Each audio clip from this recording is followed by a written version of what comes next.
coming up for November, December, going into January, love's double cross. Well, this is how we laid it out first.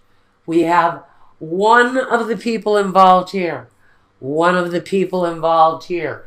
It's up to you to decide which side of the story you sit on. Now, we also have what this person has brought to our past, what they present to us in our future, and then we talk about what we use as guidance or protection.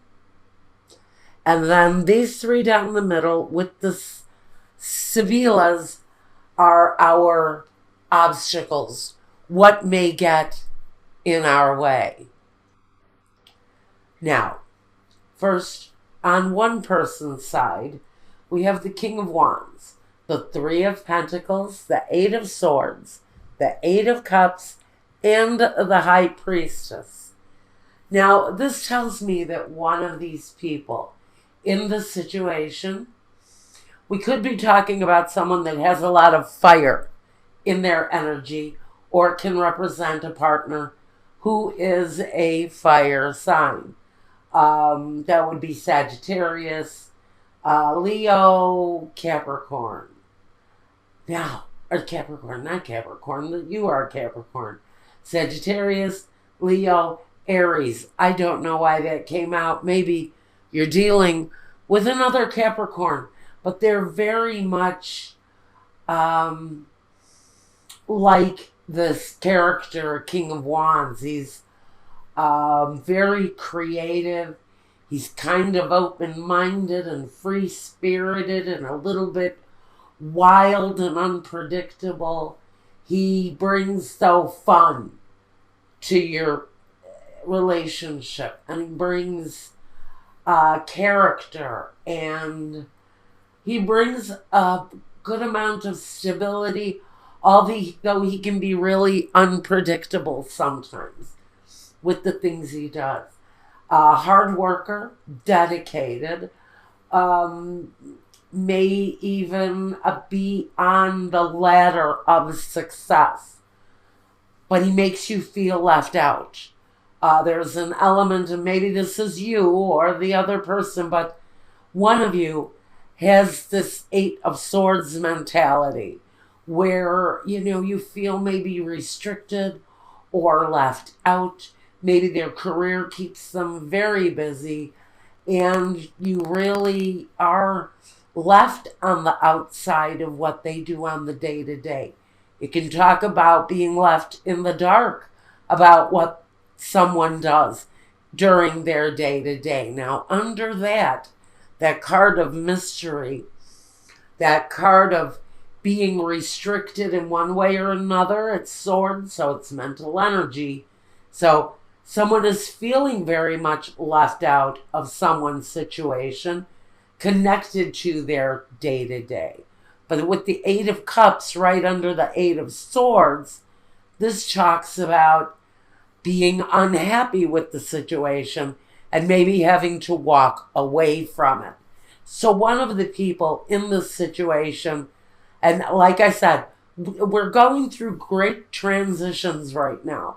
So maybe someone just freaking transition their way right the hell out of this thing. Could be you, Capricorn, could be the other person. But it looks like somebody is looking for a new place to fill their cup. Like I said, this doesn't have to be you. It can be your partner, vice versa. The High Priestess is about using intellect, using that divine wisdom of common logic, yes, that tells us where things are going, what's going on here. Now, I'm not going to say exactly what's going on, but someone is keeping a lot of secrets. Let's get over here to the other person's part of this now. Like I said, one of the scenarios fits some of my Capricorns directly. This side may represent for some of my Capricorns their partner. We have the Death card, the King of Cups, the King of Swords, the Four of Wands, and the Prince of Cups. So someone is moving on. It's plain to see. Someone in this situation is transforming. They're transitioning forward. The Death card says that loud and clear, that they have ended or are in the process of ending one phase of their life so they can move on distinctively and actually quite happily with their future. I think this is a relationship for Capricorn that is coming to a conclusion that we're moving away from in order for something new to happen. That transformative relationship comes through on the Death card. But let me tell you, with the King of Cups, the King of Swords, and the Prince of Cups, this tells me that you may be choosing between two people, for starters. You may be choosing between a love partner, someone who may be a water sign, Pisces, Scorpio, or Cancer. Or they can just present these very loving, nurturing qualities.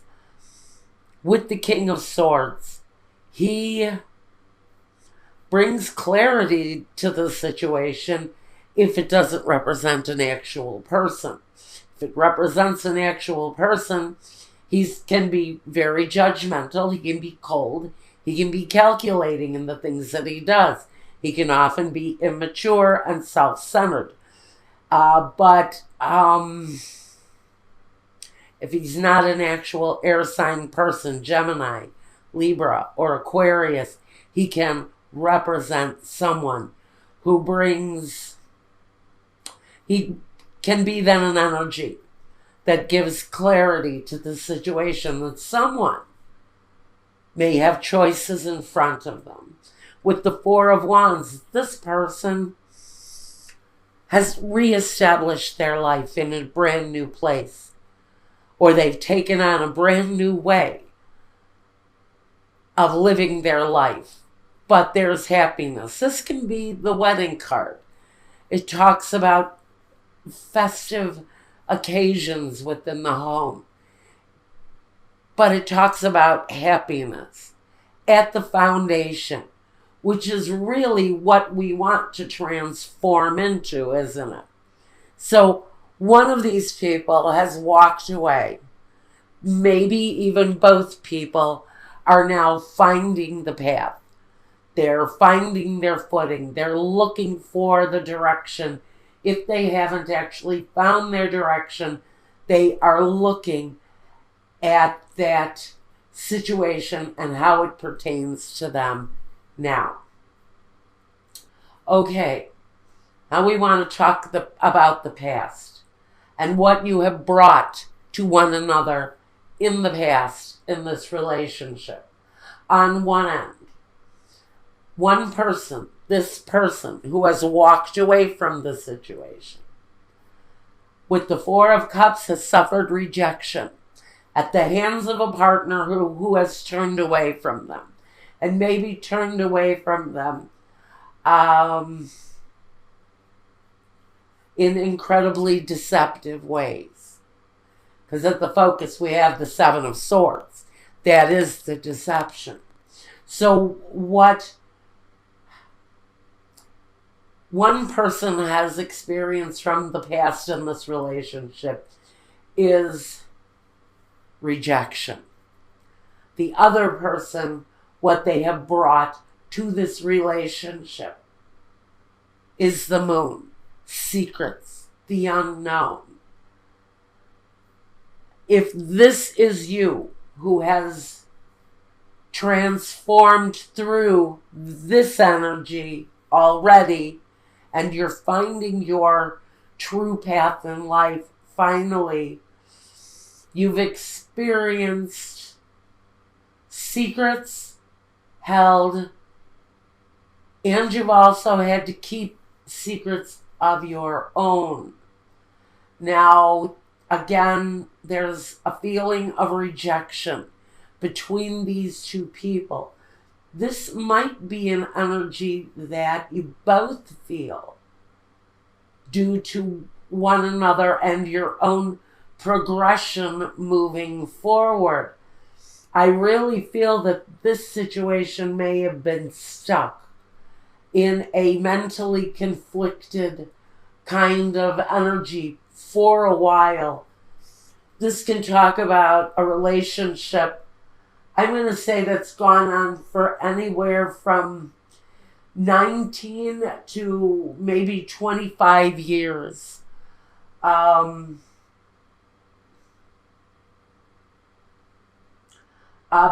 for some of you, this has been a very long process.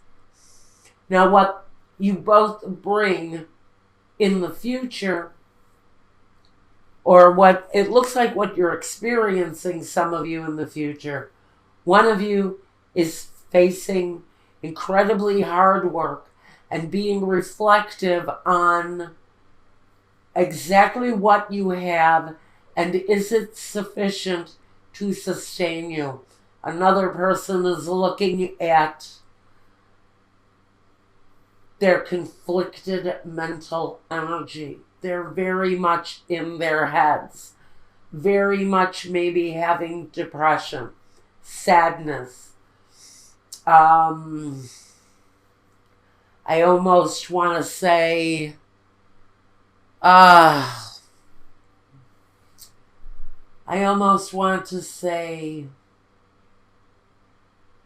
resistance in self-growth.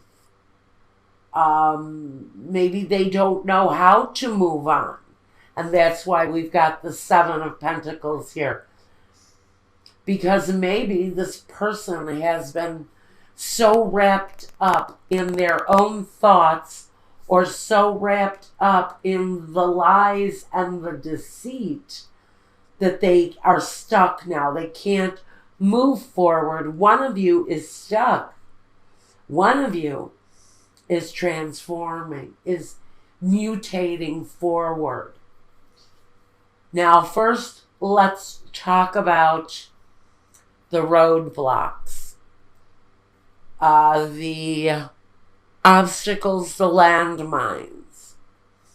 We have first, Donna Maritata, Fortuna, and the Militari. For some of you, it's very simple that your roadblock is what to do about the children, how to keep them financially safe and secure, and keeping them protected. Because for me, the Militari speaks about the protection. So some of you are moving through this situation by leaving it behind and approaching, hopefully, something new. So you're worried about keeping the kids safe and secure. That is for whoever is dealing with the situation and wanting to move on. Now, next, in obstacles, landmines, things that are in the way. La lettera, messages coming through. Alegria, this talks about family bonds. And the dispiacere. So then we're worried, how are our families going to handle it? Because for some of you, this is going to come as a shock to family members who have been supportive. Family members who have wished you well are going to be a little bit stunned about the ending of the situation because, frankly, you've put on a mask of being a really kind of very friendly, happy couple. And there's changes around that. It may be well known that one of the partners in the situation is pursuing more than one love interest at this time. Now, Another obstacle that we have in the way is the amante, the male lover. Can be a female too, it doesn't have to be a male. La fedeltà, having faith. La leggerezza, this talks about lightness and all of that stuff. What it really talks about is someone who flies from flower to flower and pollinates wherever they can. This can be someone who really gets around where love and romance is concerned. They really leave almost a trail of love interests. So again, I feel someone is dealing with more than one love interest. There is one that stands out. There is one that comes out over and above everyone else. And it's someone that you actually have great faith in. Use that as a clue. If you're just looking for someone now, if you're transitioning out of a bad situation and into a new one, just be aware that there's someone around you who you have a great faith in. While you're pollinating and looking for flowers, while you're going from person to person to person, one of them is going to smell really good. One of them is going to be as sweet as honey. And that's the one who you know you'll be able to have great faith in, who you know you'll be able to trust. That's a message for whoever is looking at a number of potential love possibilities. Now, our umbrella, our guidance, our protection. We have the Six of Swords moving on from darkness into clearer skies. This is the same as the Six of Swords. The number 12 card, patience, the hangman in the traditional tarot. This talks about rising up again out of the darkness and into a better place. But this is saying patience is needed, because patience is needed. Patience and planning. So, this new path that you're walking, that is directly connected to this deception again, by the way, says you can move away. You can separate from a situation that has been negative, maybe with someone who has accumulated many lovers, and you finally walked away from it. Because for me, the Eight of Cups can talk to me about someone's deceptions. The Eight of Swords. Each one of these deceptions can be keeping someone idle and in place and stuck. But the Spirit is saying intuition will release you from that. Once you realize what the truth is, with these three cards, you will find that loving support again somewhere on your search for love. But patience and planning allows you to move on. Okay, that's what I've got for you.